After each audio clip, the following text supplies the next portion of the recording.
So usually we have somebody up here to, so I can hand over to introduce our speakers today. But guess what?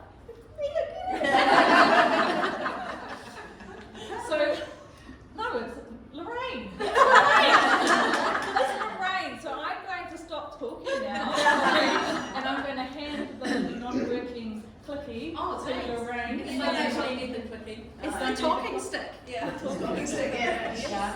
We really do with this. We don't have a Thank you very much. You might as well take a seat, Tanya. Thank you. No, please have one here. If I can have our panel to come and join us at the front here, I will introduce you to them in just a moment. Oh, it's a pink. Oh, we're colour coded. Morena, everybody, welcome to our feature slot today. It is a great honour for me to be facilitating and hosting this discussion, talking about something that I really love, which is fear. Okay, that sounds a little bit scary. Well, hopefully by the end of this we'll have changed that a little bit. Now I'm going to volunteer on a few people here. Don't worry if you're new, you're safe. Because that would just be cruel, right? And for your benefit, so my name's Lorraine Hamilton. I've been a member of Chrysalis for a couple of years, I think now. I love Chrysalis. It's the only in-person networking that I do. You hear that phrase, find your tribe. These women, this is my tribe. This is my place. I cannot rate it highly enough. So I'm so glad that you are here and making the most of this morning and all of these amazing women. I am a coach and coach trainer. I've been in that space for a long time. So everything that Tanya just said, I'm like, yes. And then a bit more yes. Which is why I love talking about fear, because as Tanya said, that is what's going to get in our way. And it's not just in business. So this morning we're not just talking about business. This is how everything connects, because that's where I come from in my coaching. It's that oneness and wholeness. A lot of us are one-man bands or small businesses, so what happens outside of our business has an impact on our business. Yeah. So understanding that and understanding that connectedness and understanding our relationship with things like fear have a ripple effect across your whole life and your whole business and your whole outlook. And it's really important. And I'm glad that we have this opportunity here in Chrysalis to have a broader conversation. I said I was going to volunteer, so I am. I am going to volunteer. Oh, have the power. Kareen, I'm going to volunteer. What was the last thing you did that scared you? I think it's turned off my head actually. Ooh, getting cool. A little bit of a comfortable life there. No pressure. No, you all be thinking, because I'm coming for you next. The fear of stepping out and being there. So that's keeping you, or you've been doing that? Yeah, I've been doing it. Well done, you survived. Yeah. All right, laugh a lot. What about you? That was very funny though. I wasn't super scared, but I did the Hooker Valley track down at Mount Cook recently in the middle of winter on my own, and it was snow that we were walking through, and it was icy. So I had to concentrate a hell of a lot, and I really wanted to do it, and the people I was with couldn't come with me. So I decided to do it myself. Thought I was super brave, and then you get to the lake, the glacier lake, and there's families with a baby on the front and people that it was no bother to, but for me, because it was so slippery up on the ice, so that was kind of, I really want to do it, so I'm going to go on my own anyway and do it. Well done, you survived. Well done. I love when you bring in that, you know, I really wanted to do it, so there was that fire behind you to really want to do it. But well done, you survived. Fear is not fatal, but sometimes it feels like it. So the last scary thing that I did was, because I do scary things a lot, intentionally, was to sing at an open mic on Sunday in public. So, you know, you might not think that that was going to be fatal. My nervous system at the time was not believing that. It was pretty scary. So, the thing with fear is that its purpose is what? Keep you safe. Keep you safe. But really it's to keep you surviving, right? So fear is only helpful if it's a threat to our actual survival, right? Which hopefully doesn't happen to us that often, right? However, when we're growing up, how many of us heard over and over and over again, don't be scared. Don't be afraid. Yeah? Is that your experience? Yeah. So over time, that narrative, that repetition, which is one of the cool tools that we use in coaching for good, not evil. But that repetition starts to formulate a belief that it's not safe to be afraid. And so we spend our lives avoiding being afraid. It's a good point. Never thought of it like that. That is music to my ears. That's my purpose in life, is for people to say I never thought of it like that. So thank you. I knew I came to something. You can go now.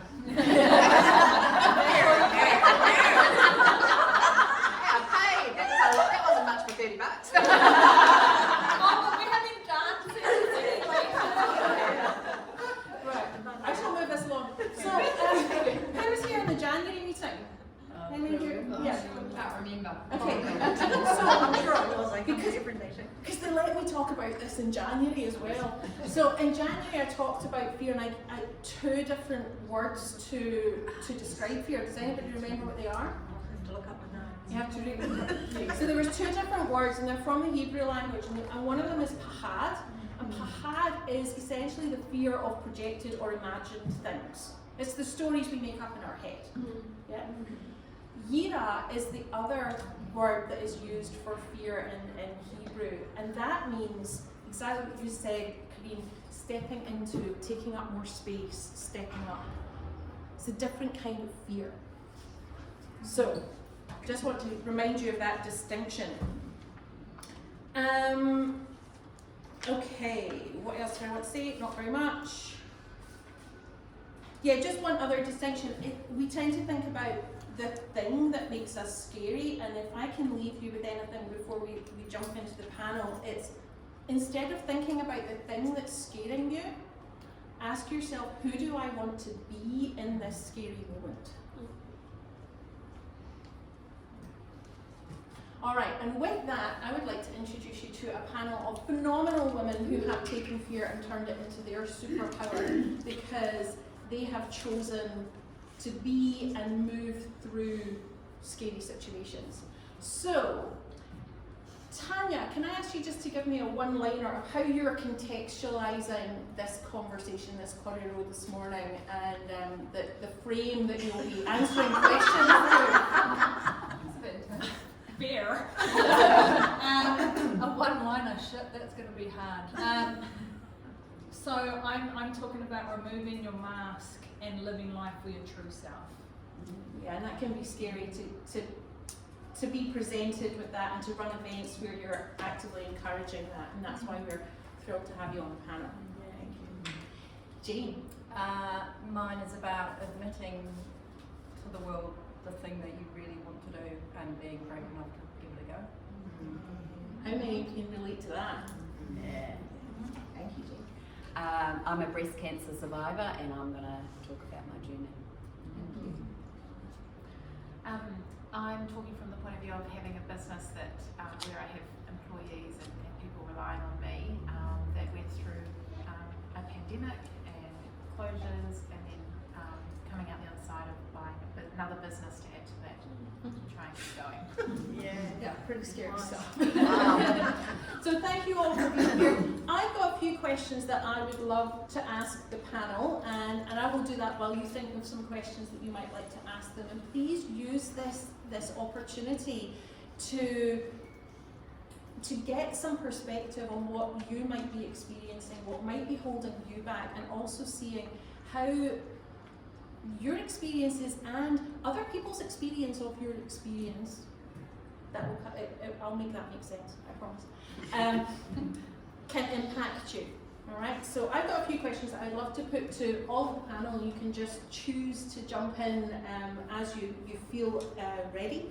But what have you learned from the experience that you're coming from today that translates into other areas of your life or business? I'm happy to go first. For me, it made me realise that life is not a dress rehearsal. It's all happening now, so I'm going to start already. But What happens to someone who cries that doesn't like hugs? you stay very far away. This distance is just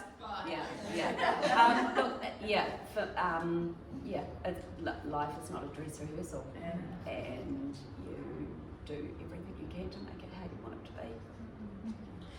And how do you embody that in your business, given that it was a very personal experience that you had? It makes you put that fear in a box because you think, if not now, when? And if there's no when, that's confronting. So so go for it. You can be anything that you want to be, but you can't line everything up for that magic moment because it's not coming. It's actually not coming. You have to go find it and take it. So for me, for my business, for my life, everything, for me it was completely life changing, but in a very positive way. I'll talk about that later, but yeah. You've always allowed me to come and give you a hug, Iona. Allowed and enjoying is different thing. Yeah. Thanks, Iona. Will it be helpful to actually understand what we're, talking about? Iona went straight in and said, I'm a survivor of breast cancer, where we don't actually know what. However you feel it needs to be contextualised as we move through, then please do. Okay, for the people amongst you that don't know me, I walked the South Island last year and did the Te Araroa, and I've been wanting to do it for, I don't know, easily 10 years, probably plus. And back to your point, I think what I brought from that experience was twofold really. One, I still can't believe I've done it. And two, you can worry about stuff all you like. I would obsess about what was happening the next day and worry, and then you're like, oh, actually it wasn't as bad as that. So, and third point, the people that I was with, I realised that we've all got things that we are scared of that other people aren't, and the things that they're scared of, you're not. So it's somebody else. Yeah, I can. I guess what I learned is that you can't control everything. There's all these things that are outside of your control, and you can be prepared or have the best intentions, and I think, like everyone here, something will throw a big curveball to you, and you just have to be able to learn to adapt. And I think that fear of not knowing what's on the other side is probably the hardest thing. Is how's this going to come out? How's this going to end? Because you don't know. So I guess it's just finding, what I've learned is to find that bravery that I don't know what's going to happen, and I've just got to go with it, and fingers crossed there's an opportunity that comes out or it works out. But if it doesn't, is it the end of the world as well? If everything fell over tomorrow, I'm still here. So, even though that's the most important thing. Thank you, Sarah. Really important. Cool. So mine's a bit of a trigger warning before I open my mouth. So 42 years, I'm 45 years old now, but for 42 years I lived a life of being somebody that others' expectations of what I wanted to perceive my life to be. And when I was 42 years old, I actually came clean and said that I was sexually abused, that I grew up in Cannons Creek. My family were mongrel mobs. I was beaten. I witnessed things that I shouldn't have done. I sold drugs. So I think the moral of the story is, for years I carried this weight with me, trying to run away, and that's why I say I wore a mask, because nobody knew what I was experiencing. I was in an executive career, so I didn't want people to know about my background. But then I ended up telling my story for the first time, saw the power in that. It went into the Herald, it got 1.7 million views. My phone went crazy, my emails went crazy, and from then I realised my experience does not define me. My experience is now my superpower, because I'm enabling myself and others to talk about their experiences and not being ashamed of sharing stories because it wasn't your fault. And that's how real talk. The fear of saying to people, this is what happened to me. You can imagine from somebody living their lives trying to be up here and be, on a pedestal, be a perfect person, to have to go back and really remove that mask and really live, like I said, to your true self. Tanya, let's stay with you for a moment, because this is a beautiful segue into my next question, which is, how are you different, having gone through that experience, and for you the experience of actually saying what your story was? So how are you different on the other side of the experience? How am I different? Well, even you ladies would have seen my transition. When I first came, I was prim and proper, red lipstick, always put together. Now I've got a full sleeve tattoo. I've got tattoos everywhere. I swear I don't give a fuck. Because now I'm living life for me.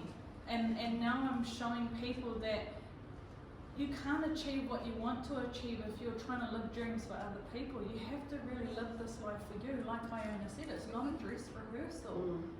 Like, live it. If you want to do it, do it. If you want to be it, be it. So, yeah. Thank you, Tanya. Same question to the rest of the panel. How are you different coming through the other side of your experience? Well, I've realised that I'm stronger, more capable, not better, but different, and then I've actually noticed, there's actually a lady in the back of the room which I met socially, and at that event I met people that hadn't known me before, but they knew I'd done my walk, and I saw that they saw me with different eyes, and then that made me see me with different eyes. So I was like, oh, pretty cool.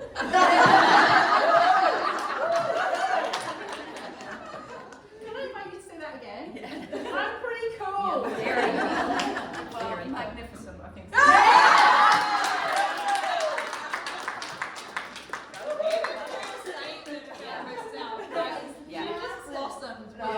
That was a joke that I had with Catherine, who's now not with us. She's still with us. She's just.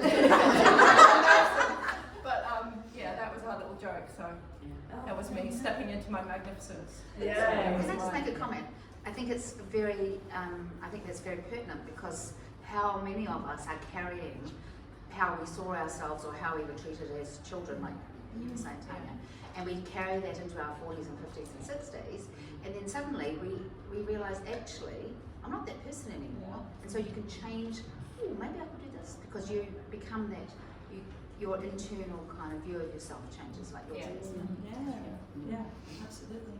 You can outgrow your old self, can't you? That is Vicky, Kelly, Tanya, all of the coaches in the room are going, yes.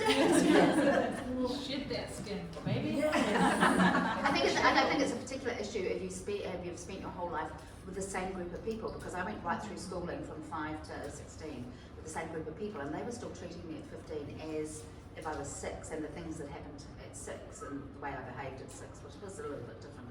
But yeah, and I found that, and so I just was like, yep, I'm off. Because I couldn't become the new me. I couldn't be, they wouldn't let me be who I am now, who I was then. Yeah. It's that evolution and maybe a transformation. Just yeah, for me, 100% better. You know, people are always surprised when I say that it was actually a positive experience. It felt like an awakening, you know, because what you were saying about, you know, how you were, and you sort of think of yourself. I think, you know, my children were quite small, so I had 7, 12 and 14-year-old. And your life is so much about your family, and it sort of took the lid off that, I think. I love what you said about superpower. You know, I really feel like breast cancer became my superpower. So, yeah, and just feel that you can make decisions about the person that you want to be rather than the person that you're kind of stuck being.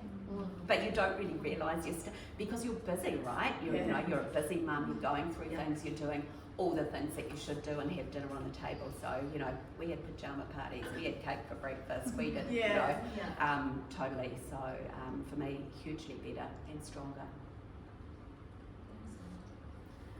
I guess from a context of a business owner, it really made me wake up and realise I needed to be a leader and really focus on that, because people were looking at me in a time of crisis, and the staff were looking to me to make things better and make them feel like everything was all right. So that really made me have to step up as a person, and that's what I did over those last 2 years, is just really invest in myself and continue to invest in myself as being that leader and being that person, and growing those skills so that I could be we could be a better business together, a better organisation and culture and all of that. I honestly didn't know what these ladies were going to say, but that is also the perfect segue into my next question. Stay with me, Sarah. This is something that I'm really intrigued about, and I hope is going to be a light bulb moment for everybody in the room. But how did you cope with other people projecting their fear onto you? Yeah, I know when I first heard about COVID and our business was going to be shut down for however long, I totally probably shut down for about 2 days, and then I realised that I needed to get out of this slump and be this person that, you know, people were going to look for me. But there were times when some of my staff would come to me and their situations at home had changed. People, family members had been made redundant, so this was their sole income all of a sudden, and all those sorts of things. So my first 2 days of dealing with that trauma, I guess, of how's going to happen now, I guess what it meant, I managed to cope with that for myself, and then that allowed me to go, okay, I've dealt with it, now I have the skills to help other people deal with it. So I guess when people came to me feeling fearful, I was able to say, well, hey, I've been there, and just be empathetic with their situation and help them through it. Thank you. And that's one way of dealing with it, but it's not the only way. And I've heard you talk about this before, Iona, so I'd love to same question to you. Yeah, for me it was the hardest part. Yeah. It really was the hardest part.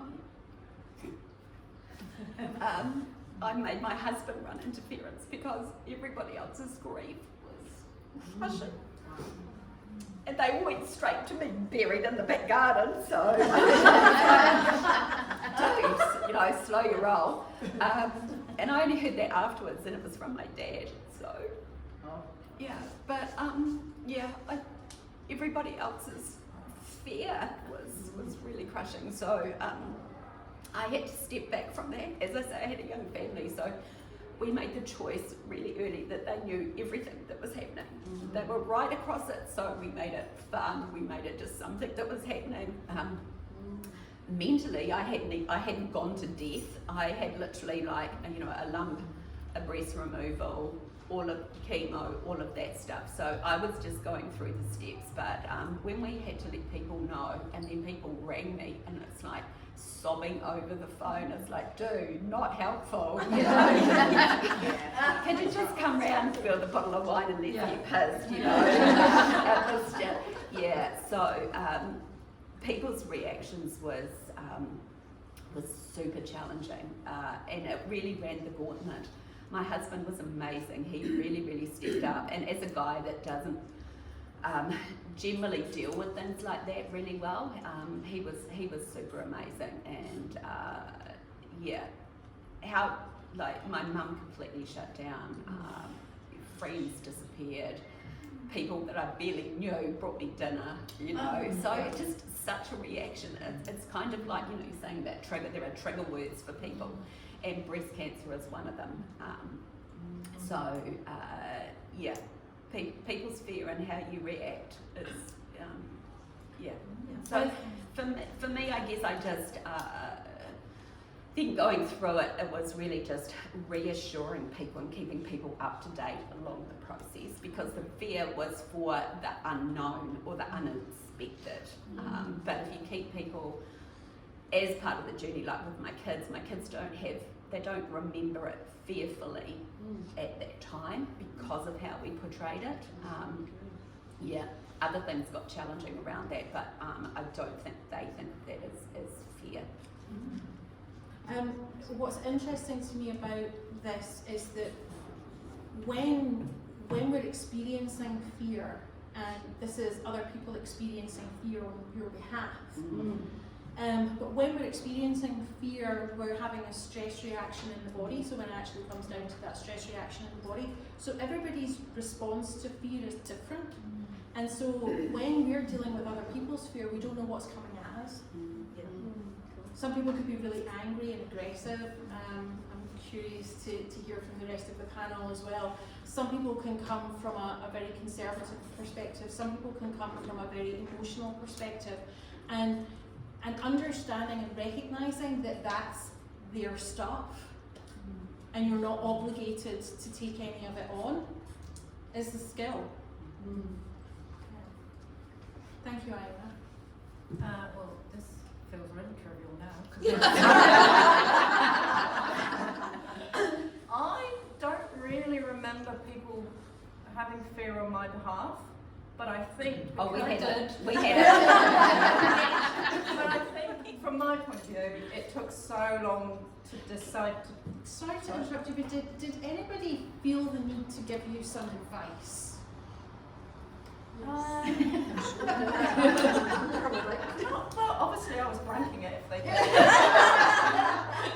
I think because for me it was so scary, and it had taken so long to kind of build up to it, and I'd taken so many baby steps. I'd done the bushcraft course, I'd done this, I'd done that, I'd done my research, I'd bought my PLB, the personal locator beacon, I'd bought the gear. It took a long time. It was a long time building up to it, and then I met somebody who I could walk with, and she went, "Shall we do it?" And I went, "Yes." And then it was a few months, boom, we're going. And we kind of, because it was so overwhelming, we just planned the first little bit, and we decided we're not going to think too hard about all the way down the island. We'll just plan the next bit. And with my family and with my friends, hopefully this worked, because we'd sort of prepared reasonably sensibly. So we had the emergency gear, we had, and I let everyone know this is where we're going, and this is the information I've got to date. And there were long times where we were out of action, so for 10 days, no cell phone. But when we did have cell phone coverage, I had my little list of 3 people that I would contact and go, "I'm still alive." There was a Facebook, little groups of my family, "I'm still alive." So I think that probably helped, and it was funny actually. I spoke to my son the other day, and I was talking to some other people about my trip because they were interested, and then he went, "Oh God, Mum, that's way worse than I thought it was." I should have been way more worried. So, yeah. Thanks, Jane. Other people's fear. Well, here I am ripping this plaster off a massive scab that had been covered, holding people's secrets. And so not only did I go into the Herald, but I decided to write a book. And you can imagine having parents. You're exposing not only their secrets, and so I was my whole family. It's like one of my sisters said, "Do you really have to air our dirty laundry?" You know, and so the decision that I made is that I'd write the book in a way that was not bringing everything to light, but doing it in a respectful way so that my mum and dad could read it and understand from my perspective what that life was like, rather than blaming or bringing a negative light on them, realising that they've got employment, you know, people, this is in the public eye. So basically I just stood true to myself and said, this is my story from my perspective. It's not made to hurt you or anybody else. It's me having the right to speak and be free. I wanted to be free. So yeah, and the amount of emails and phone calls, like I said before, like my employers, you know, people that said, oh my God, we had no idea, you were always so prim and proper, you were always led this, you were so in control of everything. Exactly, I was trying to be in control. So yeah, just standing true for yourself, standing up for yourself, yeah, helped me redirect the fear that was coming to me and standing strong in what I wanted to do. Thank you. Can I get a time check, please, from someone? 10 minutes. 10 minutes? Okay. Hang on, I think I'm the time checker. You're the time checker. Yes. We've got about 10 minutes. Okay, so there's part of me that wants to throw this open and let you ask questions, but I know the questions that you want to ask, so I'm going to keep us on topic for a little bit longer, because these are very interesting women, as every woman in this room is. I'm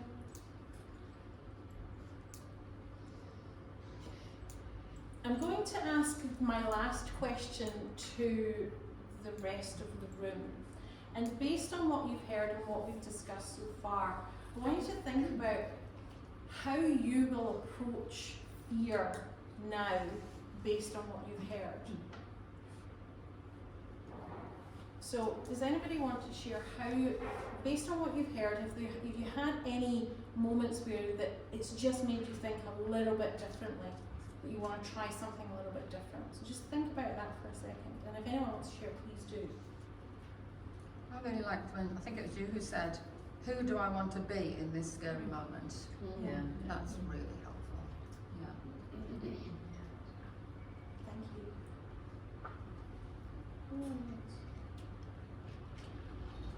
So, sorry. I just probably wanted to say it's not just this, but just the whole thing, transformation that is going. And I just looked at the butterfly and I thought, it's like I feel like I'm in a cocoon and I'm ready to spread that wing, and I am, because I am in the process, and I feel like I don't give a damn what people think. You don't like my project, it's not your project, it's my life, it's my passion. You do not know what I know, and that's what pushes me through. Yeah. And the fear, well, what the heck, you know, what the worst can happen? I'll fall down. Okay, well, it's not the first time, so I don't care. And I think you kind of said that you stepped up, you know, like, yep, I could feel myself, I'm stepping up. It's time. Yeah, it's time for me and Gospel in whatever we do. So that really comes back to something that Tanya said at the opening of the meeting, that, you know, when you're rooted in your values and what you know is important to you, and you know yourself that well, then a lot of this just disappears. You know, a lot of the imagined, the pahad, the imagined, the fear of projected or imagined things, that falls away because the passion is much stronger. Yeah.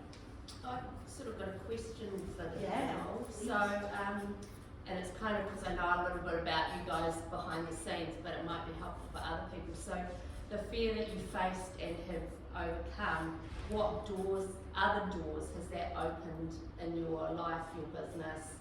And I'm thinking about you, Iona, and your world travels and world domination in the sporting field.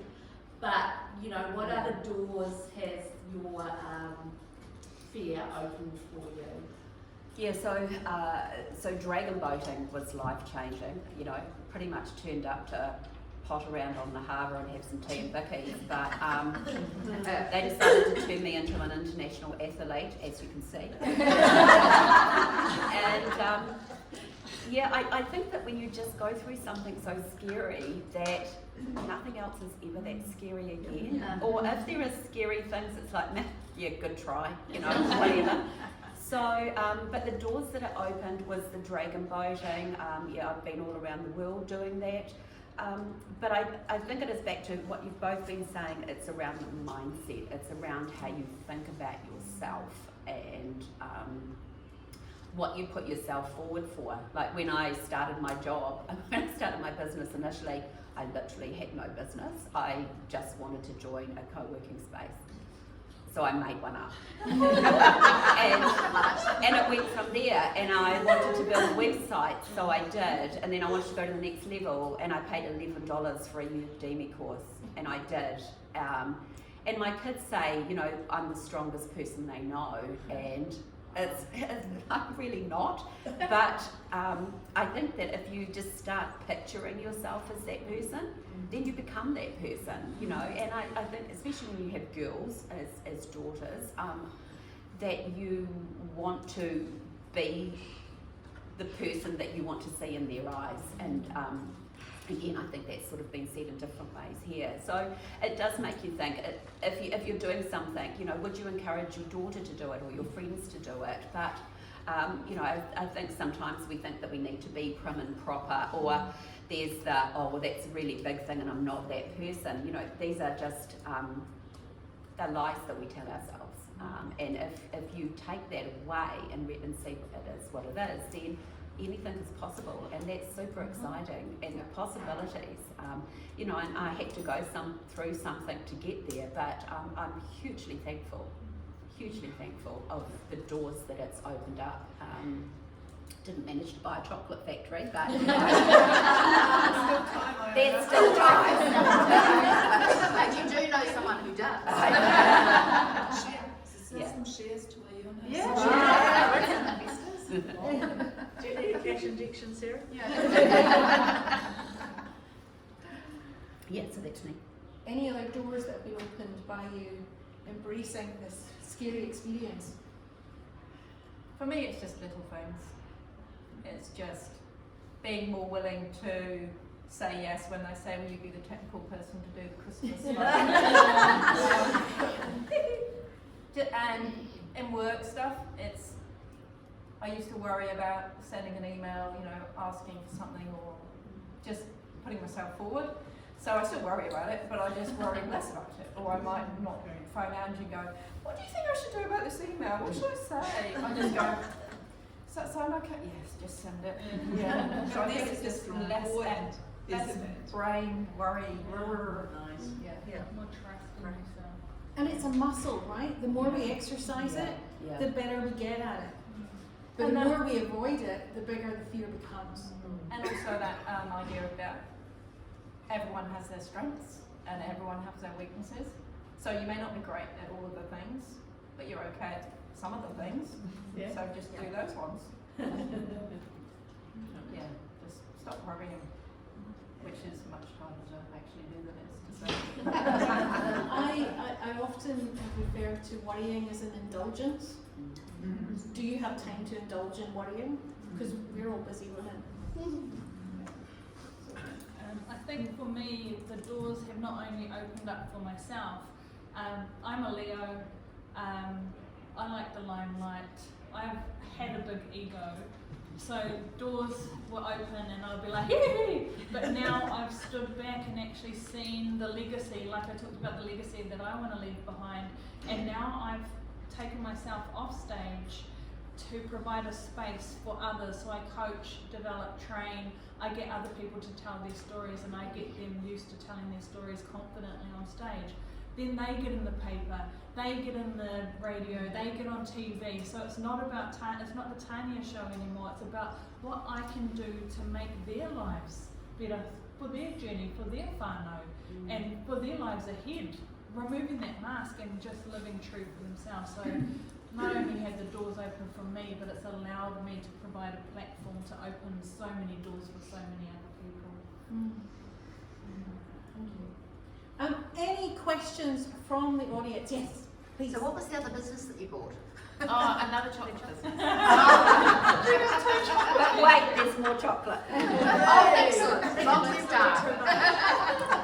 I love my dark chocolate. Jules. This one was kind of, I thought, for Jane. So planning and then executing your big adventure and basically going off grid for what was it, 2 months. Effectively, when you're running your own business, you're your own source of income. How do you kind of manage that and the fear around, am I going to have work when I come back, and am I going to have money, I've got a family that I need to support, all that sort of stuff. Again, I'm a great believer in baby steps, because I'm not a, like other people amongst us just go, I'm going to do that, hey, let's do it. Whereas I'm like, I quite like to do that, so I'll just do it. So basically I set my business up after Anne set her business up, so she encouraged me to work for myself so I could have school holidays off. That was pretty much the long and short of it. So for 10 odd years I'd taken school holidays off, including 6 weeks over Christmas. I'm lucky enough that the clients that I have are mostly government clients, so everyone goes on holiday for at least 6 weeks. I was scared of, so I kind of had that plan and I'd sort of saved up a bit of money. And I was a bit concerned. I thought I could probably stretch it to 2 months. And then Pip, who I did it with, said, no, we're going to do the whole island, so you're going to need 2.5 months. And I was like, And I didn't really want to tell my clients because I thought, oh God, they're going to think I'm some flaky, And then Ange went, well, you really should tell them. And I suppose I could. And like your external brand. You're so good at it, Yeah, everyone needs an Ange. And then actually it turned on its head, so people were like, oh, I saw what you were doing, that was really cool. So now my clients think I'm cooler than I am. So it was sort of a combination of planning and then just being brave enough to, okay, hey, I'm doing this, come hell or high water. Yeah, and also my son had left home, so it was basically me. Yeah. And below the flaky, anyone thinking it's, you saying you're worried about your clients thinking you're flaky. Who cares? Fantastic. But sometimes there are barriers that we, around, money and all of those things and the clients, but we sometimes use those as excuses to not do it. So there is the do it anyway, or there is the prepared. If you really want to do it, you make the steps. I've got a few friends who've been telling me they're going to be doing stuff for 10 years, and it's like they're never going to do it. Because there is never going to be that magic moment. It's actually just deciding that's something that you want to do enough to get your ducks in a row like Jane did, and added a little bit of faith in there like Jane did, to pull it all. Nobody's going to say, hey, have 2.5 months off, it'll be, we'll give you lots of money to support that. That won't happen. We'll make sure the weather's fabulous the whole time. One more question from the audience. What is your burning question? What do you need to know from using Run?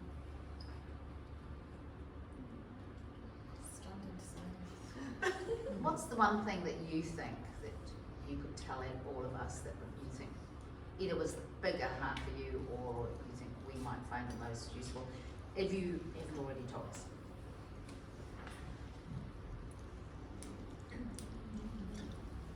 I'll jump in with people.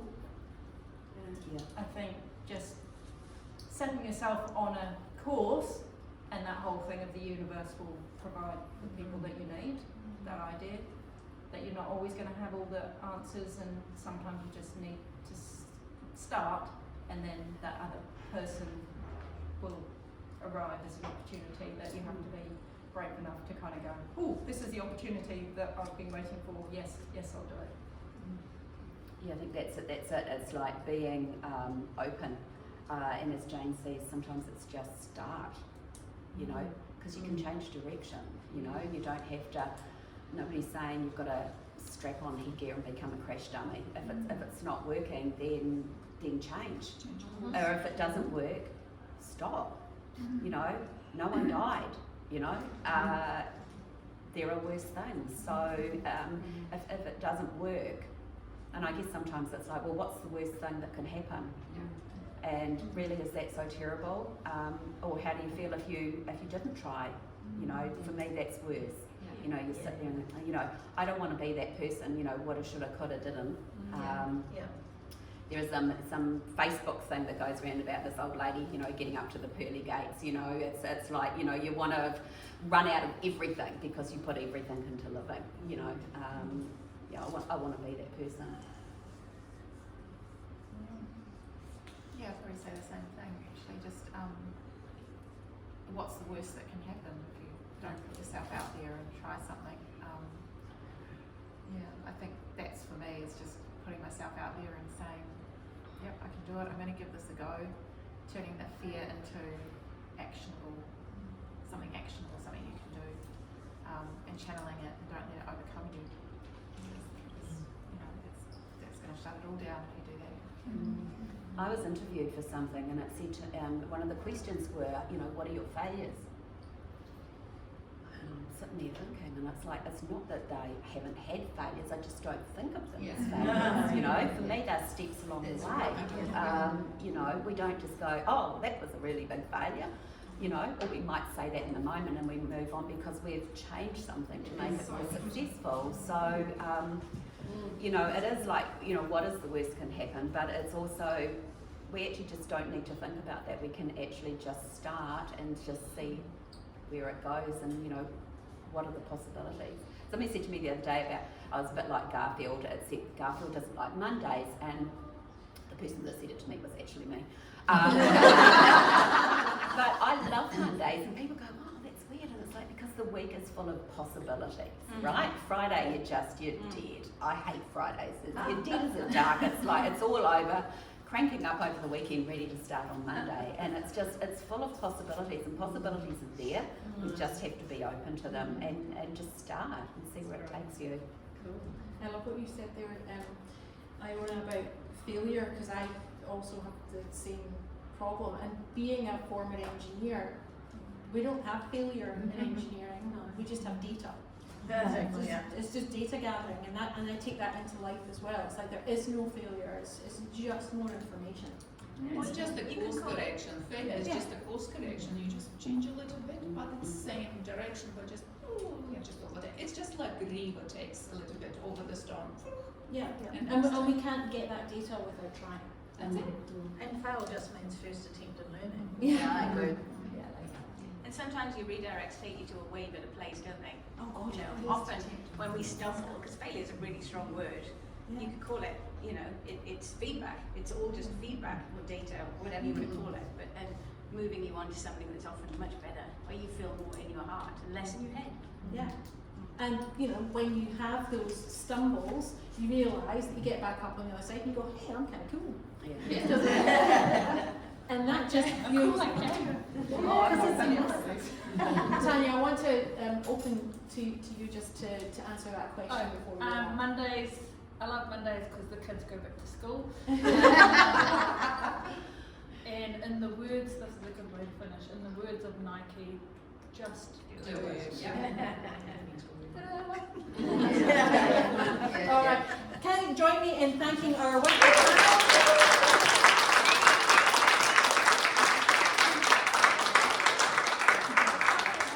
Just parting things to ponder as you leave this session. Who do I want to become as you face these scary situations? Who do I want to be in this scary situation? And then just be a little bit aware, or practice being aware when you're afraid for other people, and how you're showing up in your fear for other people, and how helpful is that? It's just one to think about. But thank you all for watching.